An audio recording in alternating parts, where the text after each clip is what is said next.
नमस्ते दोस्तों, उपस्थित हूँ एक नई वीडियो के साथ। जैसा कि मैंने कहा था, अगली कक्षा में हम लोग संधि के विषय में पढ़ेंगे।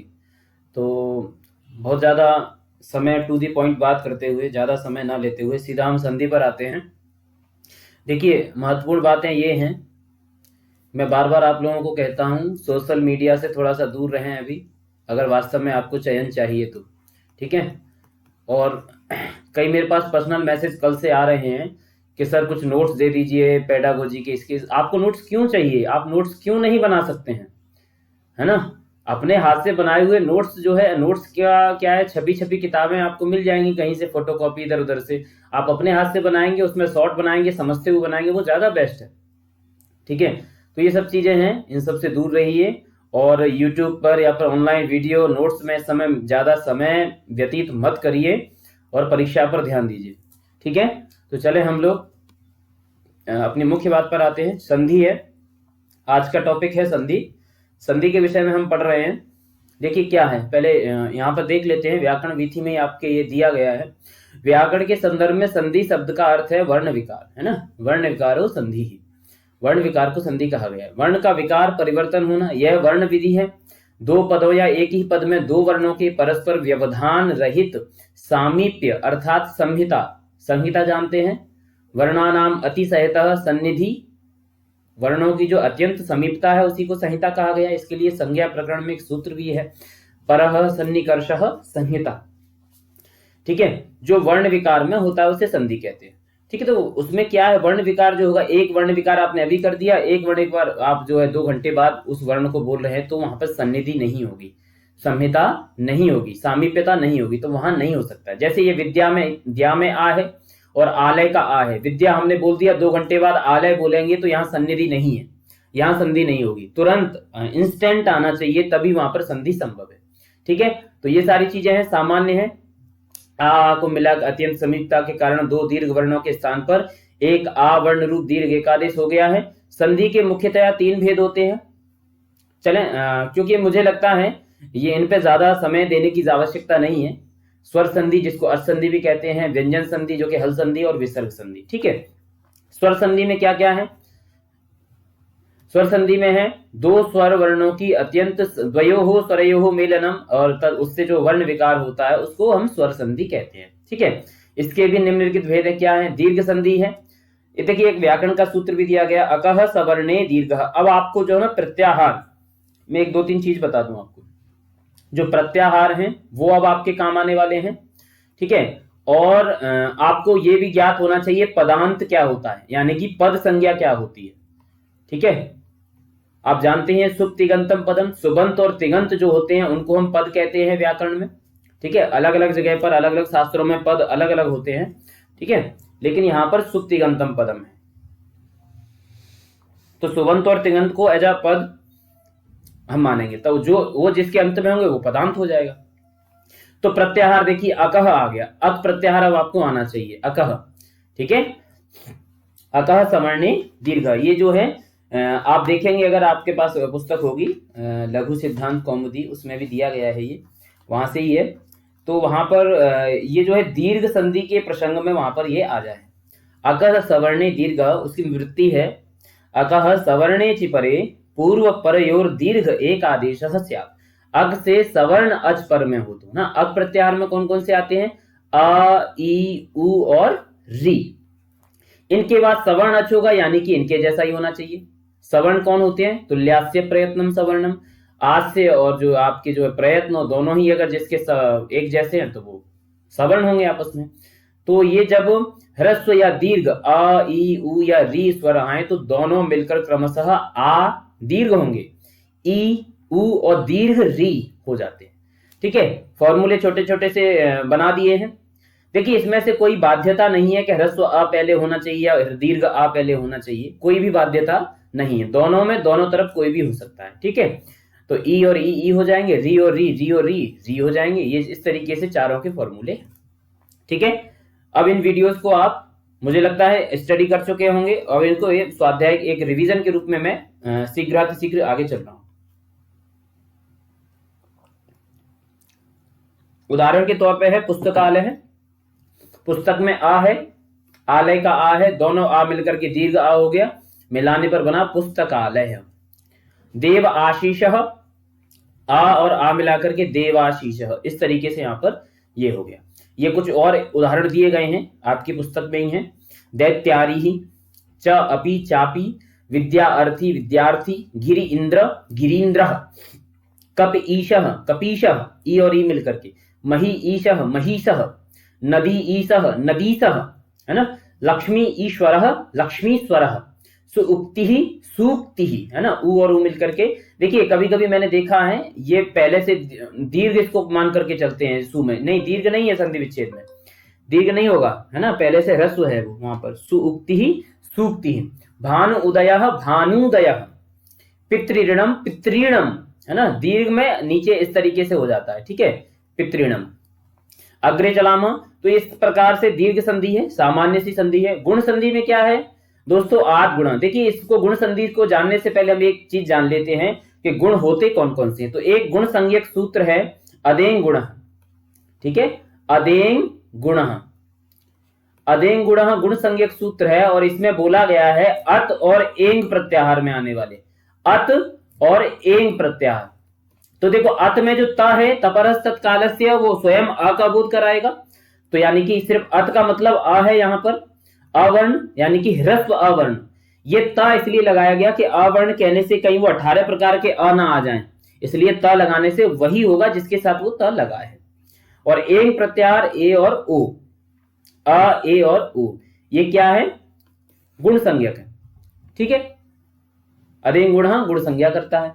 अब आद गुण कह रहा है जो है अदेंग गुण से जिसकी गुण संज्ञा है ना, आद गुण कहता है अवर्ण से, अवर्ण, है ना, अवर्ण से, यहां अवर्ण आ गया है, यहां पर अत नहीं लिखा है, ठीक है, अवर्ण से अच परे में हो। अच का मतलब हो गया स्वर कोई भी, यानी मैं अगर इस तरीके से बनाऊं, प्लस का चिन्ह है और इधर कोई भी स्वर है, ठीक है, और इधर अवर्ण है, आह आह, ठीक है। अब देखिए मैं बताऊं आपको कंफ्यूजन क्या है, स्वर आएगा कोई भी तो स्वर में तो आ भी आता है ना, तो मैं अब यहां पर एक चीज बदल देता हूं, यहां असमान स्वर लिख दूं तो कोई दिक्कत नहीं होनी चाहिए, ठीक है, असमान स्वर, सरल भाषा को सरल बनाने के लिए पढ़ाते समय भी आप इसी चीज का ध्यान देंगे। असमान स्वर, समान होगा तो दीर्घ हो जाएगा ना, असमान रहेगा तो कोई दिक्कत नहीं है, तो आ के बाद आ नहीं आना चाहिए, बाकी सारे स्वर आ जाएं तो वहां पर हम गुण कर देंगे। अब इसका भी आगे चल के अपवाद होगा, अगली वाली संधि जब वृद्धि संधि पढ़ेंगे। फिलहाल यहाँ पर गुण का ये है। अब यहाँ क्या लिख रहे हैं देख लेंगे, अ या आ के बाद ई या ई आए, दोनों के स्थान पर ए हो जाएगा, और अ या आ के बाद उ या उ आए तो दोनों के स्थान पर ओ हो, एकादेश हो जाता है, दोनों के स्थान पर, है ना, एकादेश का मतलब है दोनों के स्थान पर होना। अ या आ के बाद री आए तो दोनों के स्थान पर अर हो जाता है ना, उरण रपर अर। देखिए आ के बाद अगर री आता है ना तो हमें जब करेंगे गुण तो अर करना होगा, ठीक है, अर, ये याद रखेंगे, थोड़ा कभी कभी कंफ्यूज होता है। वहां पर 2 शब्द बनाए गए, कृष्णर्धि, कृष्ण अग्रे रिद्धि, इस तरीके से, तो आ के बाद री आता है वहां पर, तो आ और री मिलकर के अर जो है गुण होता है, तो कृष्णर्धि बनता है, ठीक है। अब यहां देख लेते हैं क्या है, आ के बाद ई आया है तो ए बना है, तो ए वाले उदाहरण दिए गए यहाँ पर, ठीक है, और ये ए वाले उदाहरण है, लता एव लतेव, गंगा इति गंगेति, गंगा गंगेति यो ब्रूयात, है ना। आ के बाद उ आया है तो उसका ओ वाला उदाहरण है, जैसे भाग्य उदयः भाग्योदयः, सूर्य उदयः सूर्योदयः, नर उत्तमः नरोत्तमः, हित उपदेशः हितोपदेशः, महा उत्सवः महोत्सवः, गंगा उदकम गंगोदकम, यथा उचितम यथोचितम, गंगा ऊर्मिः गंगोर्मिः, महा ऊरुः महोरुः, नव ऊढ़ा नवोढ़ा, इस तरीके से ये है। अब अर वाले भी देख लीजिए, देव ऋषि देवर्षि, ग्रीष्म ऋतु ग्रीष्म ऋतु, वर्षा ऋतु वर्ष ऋतु, इस तरीके से ये यहाँ पर अर वाले हो गए। तो दोस्तों अर वालों में थोड़ा सा कंफ्यूजन रहता है, इसको थोड़ा सा ध्यान से देख लीजिएगा, बाकी आप सब ये कर चुके हैं, बहुत सरल है, बहुत ज्यादा नहीं है, तो अतिरिक्त समय इनमें नहीं देना है। वृद्धि संधि की तरफ चले। देखिए अब अपवाद, जो मैंने बोला था आपने, कोई भी स्वर हो, उसने कहा था अच परे हो, अगर अच में भी ऐच पर में मिल गया, वृद्धि से मैं पहले बताऊं, देखिए वृद्धि जो है, वृद्धि राधैची एक सूत्र है, वो आ की और ऐच प्रत्याहार, यानी कि ऐ और औ, इन तीनों की क्या करता है, वृद्धि संज्ञा करता है। ठीक है, वृद्धि संज्ञा सूत्र है ये।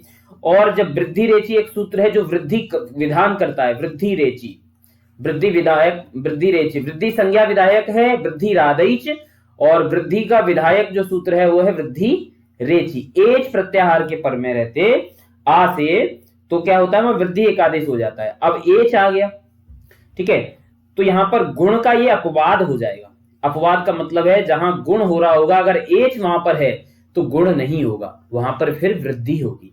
एच का मतलब है ए, ओ, आई और औ। ये जो चार अक्षर हैं, इन चार वर्णों अगर बाद में है अवर्ण से, तो यहां फिर गुण भी प्राप्त है, लेकिन गुण का अपवाद करके वृद्धि हो जाएगी। ठीक है, ये यहां पर स्पष्ट हो जाना चाहिए आप लोगों को।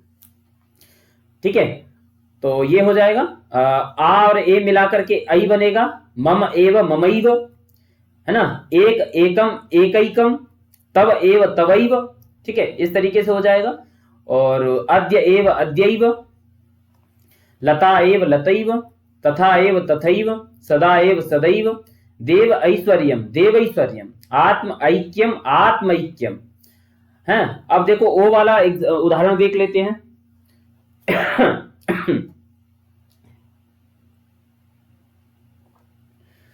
जल ओगः जलौघ, है ना, जल ओगः जलौघ, मम औषधिः ममौषधिः, नव औषधिः नवौषधिः। अब देखिए कहां दिक्कतें कहां होंगी, मैं आपको बता दूं।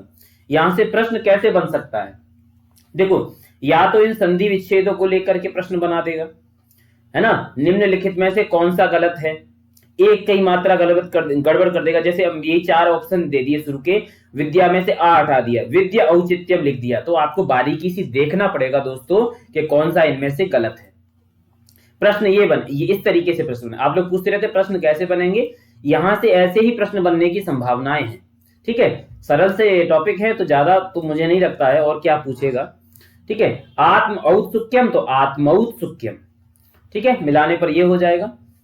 और आगे बढ़े तो यहां पर वृद्धि संधि भी हो गई।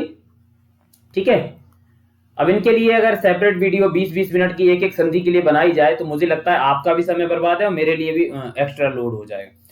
आप बस संक्षेप में इनको समझते चलिए रिवीजन के तौर पे। ठीक है, यण संधि इको यणचि, इकः स्थाने यण स्यात्, अचि परतः, संहितायाम विषय। देखो, संहिता का मतलब आप समझेंगे हमेशा सामीप्यता। ठीक है, संहिता अगर कहीं पूछा भी जाए ना तो इसका मतलब सिर्फ और सिर्फ सामीप्यता समझेंगे। ठीक है, वेद में संहिता का मतलब अलग होता है, लेकिन व्याकरण में संहिता का मतलब सामीप्यता है, सन्निधि है। ठीक है, तो एक प्रत्याहार ई उ री है, इनके स्थान पे य व र ल होगा क्रमशः, ई के स्थान पे य, उ के स्थान पे व, और री के स्थान पे र, और री के स्थान पर ल।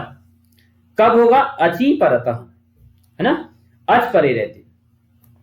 असमान अच होना चाहिए, समान होगा तो वही हो जाएगा ना दीर्घ। हम बात कर रहे थे जब भी समान स्वर आ जाएगा तो अका सवर्ण दीर्घ अपना काम कर देगा। ठीक है, तो असमान स्वर होना चाहिए, असमान, है ना, ई है तो बाद में ई नहीं, पर में जो है ई नहीं होनी चाहिए, इस तरीके से तब इनको क्रमशः ये आदेश हो जाएंगे। तो देख लेते हैं इसके एग्जाम्पल और देख लेते हैं। यदि अपि, यद्यपि, इत्यादि, अति आचारः अत्याचारः, इति अवदत् इत्यवदत्, नदी आवेगः नद्यावेगः, सखी ऐश्वर्यं सख्यैश्वर्यं, सुआगतम स्वागतम, अनुअयः अन्वयः, अनुएषणम अन्वेषणम।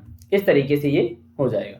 ठीक है, और ये कुछ और दिए गए हैं, मध्वरिः, वध्वागमनम, पित्रादेशः, पितृपदेशः, मात्राज्ञा, लाकृतिः, ली के समान हो आकृति जिसकी लाकृति है, इस तरीके से हो जाएगा।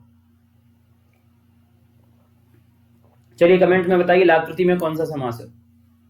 ठीक है, लाकृति में समास बताइए।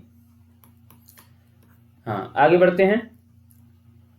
अयादि संधि, देखो ये भी क्रमशः होता है, एज प्रत्याहार है ना, एज को क्रम से क्या होंगे, अय, अब, आय, आव। एज में क्या है, ए हो, ए ओ, और आई और औ, चार हो गए। इनको क्रमशः कर देंगे, अय, क्योंकि यथा संख्या अनुदेशा समानम, सम संबंधी जब एक जैसे एक ही संख्यक आदेश हो, एक ही संख्यक स्थानीय हो, तो को क्रम से जो है समान एक स्थान पर हो जाता है दोनों का। ठीक है, सम संबंधी विधि जहां पर होती है वहां यथा संख्य होता है, जैसी संख्या है वैसी के अनुसार क्रमशः कर दीजिए। तो आय, अव, आय और आव, ये चार हैं, उन चारों के स्थान पर हो गया क्रमशः। अब क्रमशः हो जाएगा तो आगे देख लेते क्या क्या होगा। ने अनम, नयनम। ठीक है, इस प्रकार के शब्दों में गलतियां कहां होती है मैं बताऊं आपको। गलतियां होंगी संधि विच्छेद करने में। संधि विच्छेद करने के लिए अगर वहां पर एक्स्ट्रा वर्क रहा प्रश्न में कि संधि विच्छेद करने के बाद आपको संधि पता करनी पड़े, तो वहां समस्या बन सकती है। ऐसे कुछ शब्दों का और अभ्यास आप लोग कर लेंगे। ठीक है, अगर मैं रिवीजन में आया तो ऐसे शब्दों को और इसमें ऐड करूंगा जहां संधि विच्छेद अयादि संधि के संदर्भ में होगी। तो ने अनम नयनम, से अनम शयनम। ठीक है, ने है, न में से ए निकलेगा तो ए को हो जाएगा अय। ठीक है, न, अय और अनम इस तरीके से मिलता है ना। न हलंत आ मिल जाएगा, यह हलंत आ मिल जाएगा, नयनम। ठीक इसी प्रकार आप लोग भी अभ्यास करेंगे तो इनको मिला लेंगे। भो अनम, भानो ए भानवे, भानो ए भानवे। ठीक है, भानो ए किसका है ये, भानवे चतुर्थी का है तो गे रहा होगा है ना। सु औजस अमौसस अभ्यम विस गेभ्याम, तो गे है, गे का ए है। ठीक है, तो भानो ए। पौवकः पावकः, नौ एकः नाविकः, भौकः भावुकः, इस तरीके से ये हो जाएगा। तो मैं समझता हूं ये अयादि संधि भी आपकी स्पष्ट हो गई होगी। ठीक है, और मैं बता दूं अयादि संधि के संदर्भ में ये आया है एक सूत्र और है, वांतो ही प्रत्यय करके एक सूत्र है, वहां पर दो उदाहरण आए हैं, गव्यम है, ठीक है, और नाव्यम है। ये दो उदाहरण वहां पर दिए गए हैं। ठीक है, ये क्या है, यहाँ पर बोले गए यकार आदि में हो ऐसे अगर प्रत्यय पड़े हों तो अब और आप जो है होते हैं, यकार आदि प्रत्यय होना चाहिए। जैसे गोयम, ठीक है, अब यकार आदि में है यह, तो इसको ओ को अब हो जाएगा, गव्यम बनेगा। और नौ यम में यहां भी यकार आदि प्रत्यय है तो नौ में जो औ है उसको आव हो जाएगा तो नाव्यम बनेगा। ये वहां पर वांतो ही प्रत्यय करके एक सूत्र है उसमें ये दिए गए हैं। ठीक है, तो यहां पर भी आप इसको समझिएगा, वांतो ही प्रत्यय दिमाग में रखिएगा थोड़ा सा। ठीक है, और गव्युति भी है, वो वार्तिककार ने दिया अध्व परमाणे च, है ना।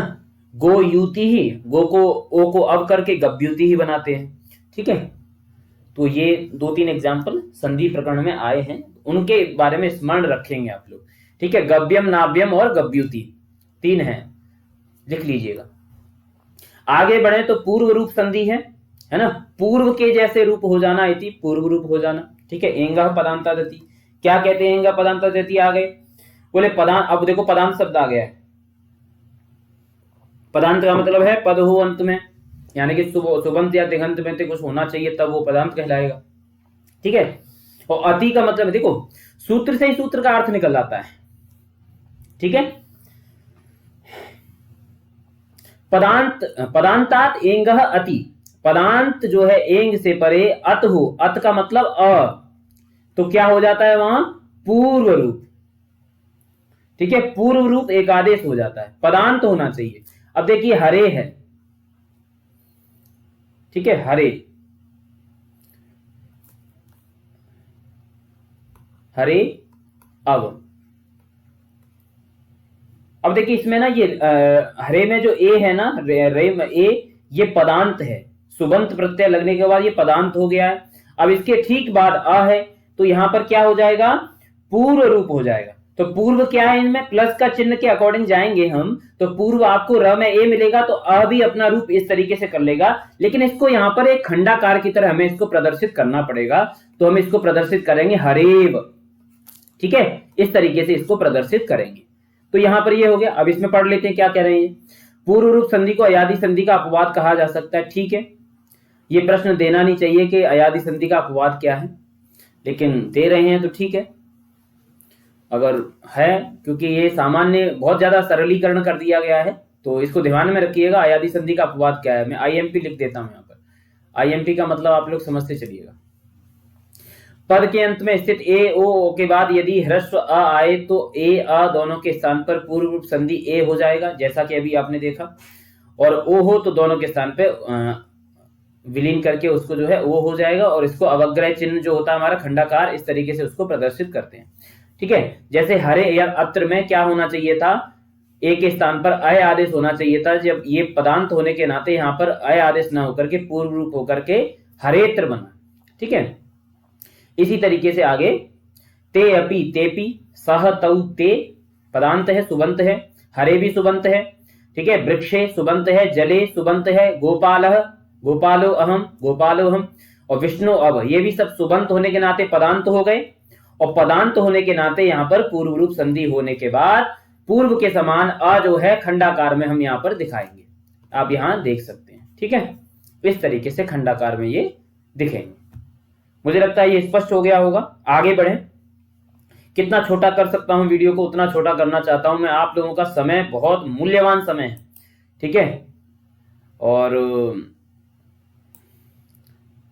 अगर आपको बहुत ज्यादा तेज ना लगे तो थोड़ा सा आप स्पीड बढ़ा करके भी देख सकते हैं वीडियो को, है ना। आपका समय मूल्यवान है, समय का उपयोग अच्छे होना चाहिए। प्रकृति भाव, प्रकृति भाव का क्या मतलब होता है? प्रकृति जैसी उसकी प्रकृति है वैसा ही भाव हो जाना, प्रकृति भाव यानी कि कुछ ना होना। सीधा सीधा अर्थ है कि वहां पर कुछ ना होना। कह भी रहे देखो, प्रकृति भाव का अर्थ है संधि करने का निषेध करना, अर्थात प्रकृत वर्णों, प्रकृत मतलब जो सामने आपके समक्ष जो प्रसंग है उन वर्णों में क्या है, विकृति ना करके उन्हें ज्यों का त्यों बनाए रखना ही प्रकृति भाव है। नेचुरल जो चीजें हैं वो वैसी की वैसी बनी रहे। तो इसको संधि का अभाव कहना चाहिए, संधि का भेद ना मान करके संधि का अभाव कहना चाहिए, क्योंकि संधि नियम लागू होने की स्थिति में भी संधि कार्य नहीं होता है, तो संधि अभाव हो जाना चाहिए। यदि कोई वर्ण प्लुत या प्रगृह्य संज्ञक होता है और उसके बाद अच आता है तो प्लुत और प्रगृह्य वर्णों का संधि ना होते होने वो प्रकृति भाव हो जाता है। एक सूत्र है प्लुत प्रगृह्य अचि नित्यम, है ना, प्लुत प्रगृह्य अचि नित्यम। प्लुत और प्रगृह्य संज्ञक, ठीक है, इनके बाद में यदि अच, वो नित्य, नित्य माने प्रकृति भाव, नित्य का मतलब ही होता है प्रकृति भाव होना। और प्रगृह्य संज्ञा करने वाले जो कौन कौन है देख लेते हैं, इधर देखिए। प्रगृह्य संज्ञा, एक तो वहां प्रसंग में ईदु दे द्विवचनम प्रज्ञम, ईत है, ऊत है और एत है, यानी कि ई ईदंत हो गया, ऊ दीर्घ और ए, ये जो तीन है ना, ये जब द्विवचन में रहेंगे वहां पर प्रगृह्य संज्ञा होगी। ठीक है, इसके लिए एग्जाम्पल वहां दिए गए हैं। हरि एतौ, अब हरि हरि हरयः, हरि द्विवचन है और एतौ, ठीक है, तो ईदंत हो गया, ये ईदंत का उदाहरण हो गया। और ऊ का उदाहरण वहां पे दिया गया है विष्णु इमहु विष्णु इमहु। अब यहाँ पे देखिए ऊदंत का उदाहरण है, ऊ जिसके अंत में उसे ऊदंत कहेंगे, तो यहाँ पर भी प्रकृति भाव होगा, यहाँ कोई बदलाव नहीं आएगा। नहीं, अन्यथा यहाँ पर क्या होना चाहिए था, यहाँ पर भी देखिए ई के बाद अच है तो यण होना चाहिए था, यहाँ भी यण होना चाहिए था। ठीक है, और एदंत का उदाहरण वहां दिया है गंगे अमु, गंगे अमु। अब यहाँ पर भी गंगा, गंगे, गंगा द्विवचनांत है, प्रगृह्य संज्ञक हो गया और बाद में अच है। ठीक है, तो नित्य प्रकृति प्रगृह्य संज्ञक होने के नाते यहाँ पर प्रकृति भाव हो जाएगा। तो प्रगृह्य संज्ञक सूत्र कौन सा है? ठीक है, ईदु दे द्विवचनम प्रगृह्यम। एक और है अदसोमात, है ना।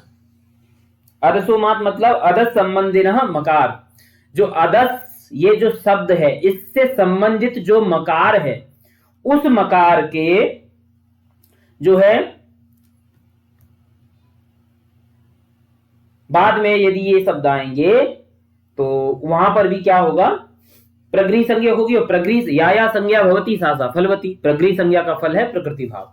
तो अदस संबंधी मकार कहां पर आता है देखते हैं। अदस संबंधी मकार है जैसे अमी ईसाहा, अदस शब्द में ही अमी बनेगा, अमी ईसाहा।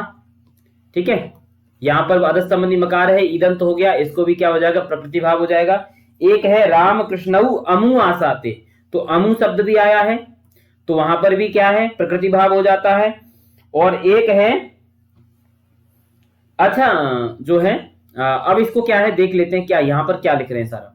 ईदंत उदंत एदंत द्विवचन रूपों की प्रक्रिया संज्ञा होती है। ठीक है, ये ईदु द्विवचनम प्रक्रियम का है, जिनके अंत में ई उ और ए आए उनकी प्रक्रिया संज्ञा, जिनकी प्रक्रिया उनके बाद अच होने पर किसी प्रकार की संधि नहीं होती, यानी कि प्रकृति भाव ही रहेगा, जैसा है वैसा ही।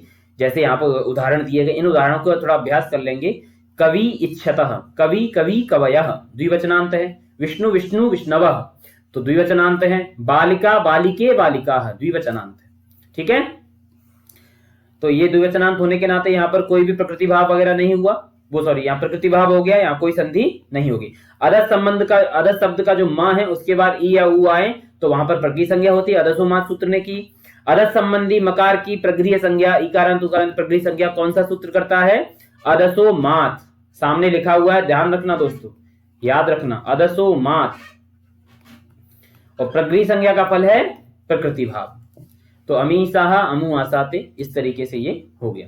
ठीक है, प्लुत वर्ण में प्रकृति भाव का उदाहरण है ए ही कृष्ण अत्र गौश चरती। अब कृष्ण में तीन मात्रिक है, त्रिमात्रिक प्लुतो गेयो, तीन मात्रा से हम प्लुत को प्रदर्शित करते हैं।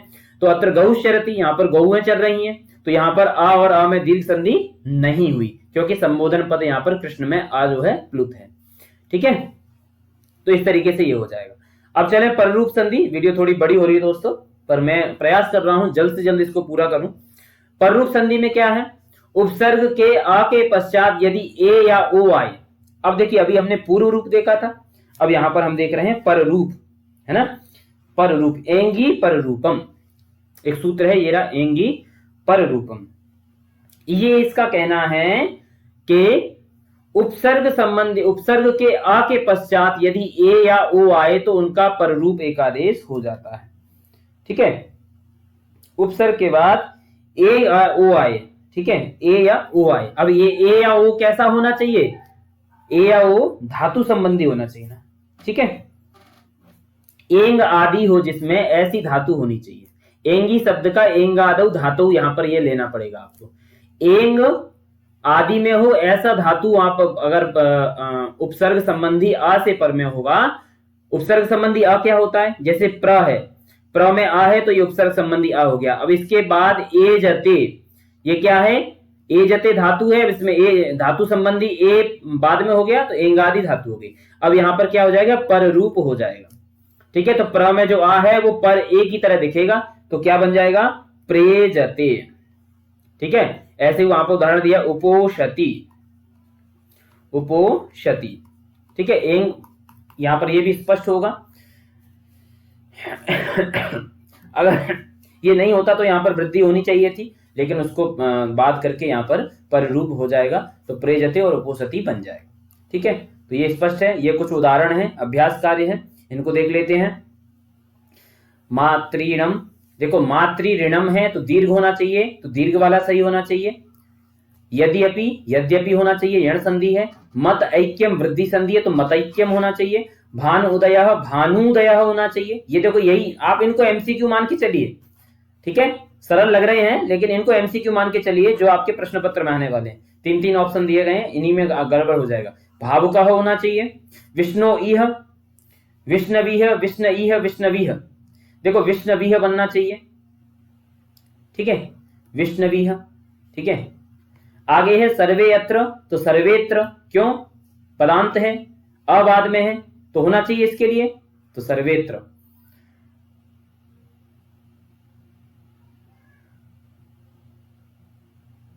और इसमें आगे बढ़े,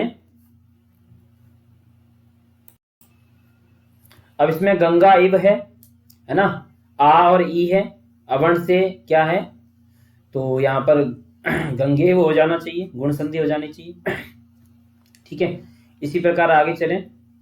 यहाँ पे संधि विच्छेद रूप को पूरा करके आपको जो है संधि का नाम भी लिखना है। तो तव एव, तवैव, वृद्धि संधि, वृद्धि। ठीक है दोस्तों, कर लेना। नदी इव, दीर्घ संधि, के अपि। अब ये आ जो है पहले की तरह हो गया है, तो पूर्व में गया ना, तो पूर्व रूप हो जाएगा, ध्यान रखना। अति आचारः, अति आचारः, ये क्या हो जाएगा? यण संधि हो जाएगा, अति आचारः। सयनम, से अनम, अयादि, ठीक है। यथा उचितम, आ और ऊ है, ओ बना तो इसका मतलब गुण है, तो ये गुण हो जाएगा, ठीक है। तो मुझे लगता है ये स्पष्ट है। आगे यदि बढ़ें, क्या लिखा है, प्रकृति भाव संधि अस्ति तत्पदम इति चिन्हेन चिह्नीकुरुत यत्र नास्ति तत्पदम न कुरुत नदी एते अति आचारः सेयनम यथोचितम। अच्छा, ये दोबारा हो गया है, इसको यहां देखिए, ये है प्रश्न, ये है नदी एते वृक्षे अपि मुनि एतौ साधु उपरि गच्छतः ईदंत एदंत ईदंत, ठीक है, ये है।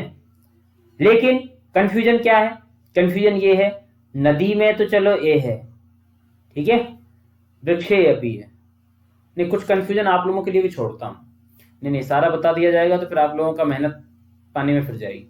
इसको जो है आपके लिए कंफ्यूजन यहाँ बताइएगा मुझे कि इन चारों में क्या सही है और क्या गलत है, सही गलत के चिन्ह करके बताइएगा।